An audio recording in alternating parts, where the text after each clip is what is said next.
Hi, John Morgan here with Bob's Market and Greenhouses, and welcome to this week's episode of Bob's Live, our weekly show right here on the internet. So to get things started off today, let's take a look at a few announcements. And well, really we only have one announcement, and that is our Yard of the Month contest. This is actually the last month that you can submit a picture for Yard of the Month. So to do that, you just send in your pictures with your address and a little bit of contact information to the email address ask@bobsmarket.com. And anybody, anywhere can enter.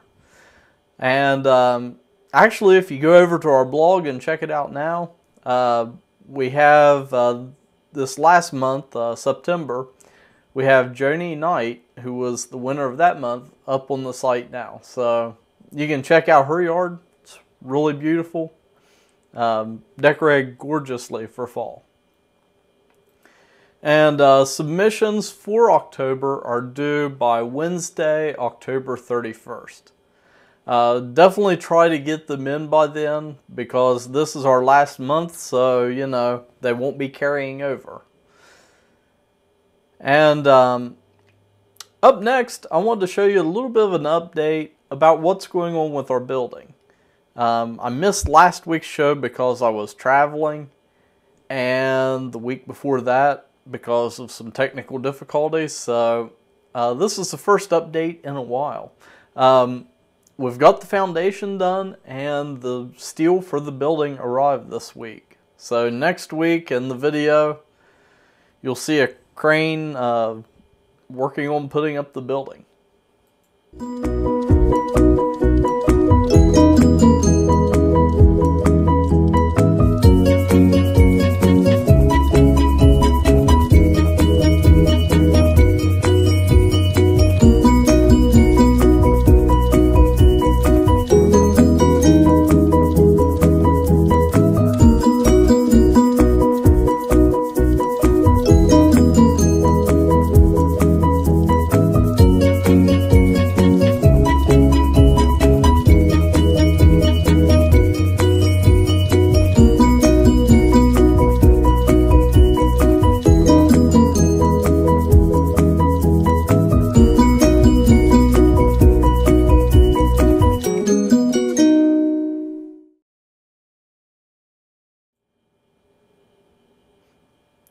Alright, so that's our little construction update for the week. There wasn't a lot going on this week, but next week things are definitely going to pick up as we continue on with our building project.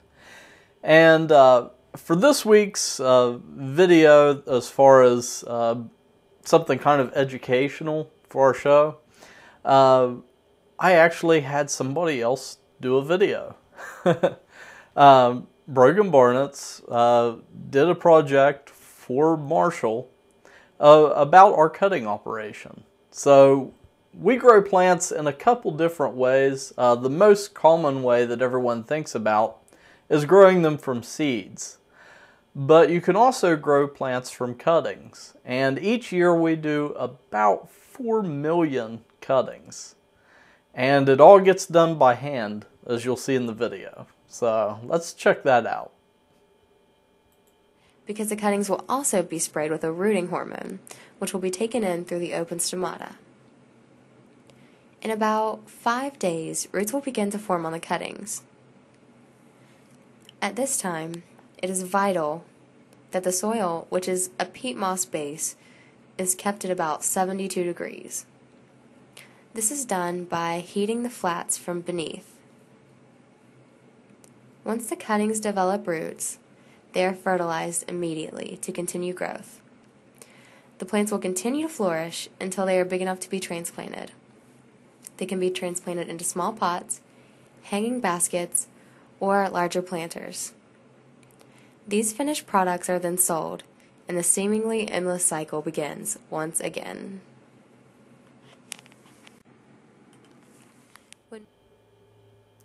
And for some reason we had a little hiccup and the video didn't start actually at the beginning. So, oops.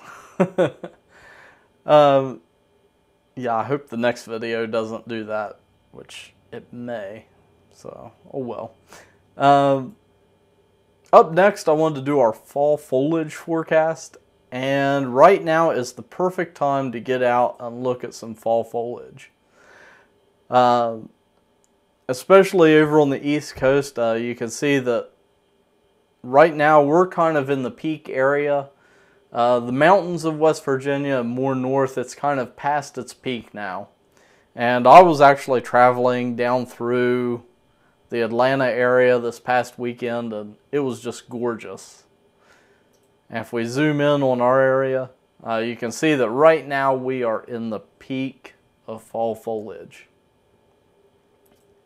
And along with that, let's take a look at the weather forecast, because that foliage, with the weather that we're going to be having, it may not stick around for long.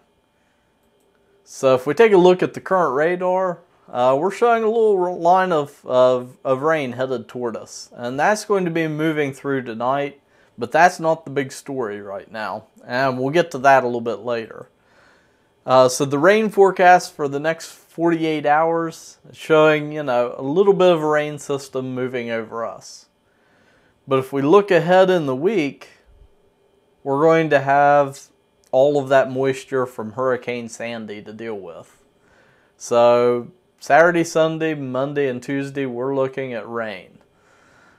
And yes, on Tuesday, those are snowflakes because the temperature is going to drop. And Tuesday night, we may be looking at some snow.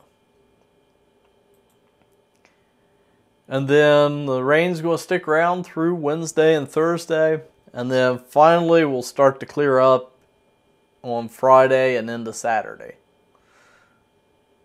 But if we take a look at the map right now, this is the projected path for Hurricane Sandy. So that huge slug of moisture, it's going to be headed our way. And as I said, that's going to affect our fall leaves because, the rain, it's just going to knock those leaves out of the trees. So it may be beautiful right now, but it's not going to be sticking around. And there's a map, and up at the top you can see our area kind of circled there, and that's the projected rainfall amounts. So they have us in the 2 to 3 inch range. Northern parts of West Virginia could see as much as 4 to 6 inches of rain. So we might be looking at some flooding from this too. And here is the precipitation forecast for Monday. So you can see that it's going to be some pretty widespread rain. And also we're looking at snow up in the mountains because it's going to be cold. And the upside to all of that rain is our allergy forecast. Right now, we are forecasting 0.3 on our allergy scale, so virtually non-existent. Because all this rain, it's going to clear out the air. The main things that we have right now that's affecting us as far as allergies go is, of course, ragweed and also mold. And the mold, that's going to be kind of on the rise into the fall until we start getting some really cold weather and it kills off the molds. And that's because as we have the leaves dropping out of the trees, they hold in moisture down next to the ground and they're decomposing themselves. And of course, one of the main decomposers of tree leaves is molds. So if you're allergic to molds, fall might be kind of harsh on you. So really those are our two concerns right now, but with the weather this weekend, allergies shouldn't really be a problem. And as always, for other great information concerning Bulbs Market, check out our newsletter. It comes out every week, and to get it, you can text BOBS, B-O-B-S, to the number 22828. And that will register you for our newsletter. And for this week, hopefully it starts at the beginning. But this week I wanted to do a video update. And as I said, I was traveling down toward Atlanta this past weekend, and we got to stop by the market and check things out there. So look for that in the video. And I'll see you next week.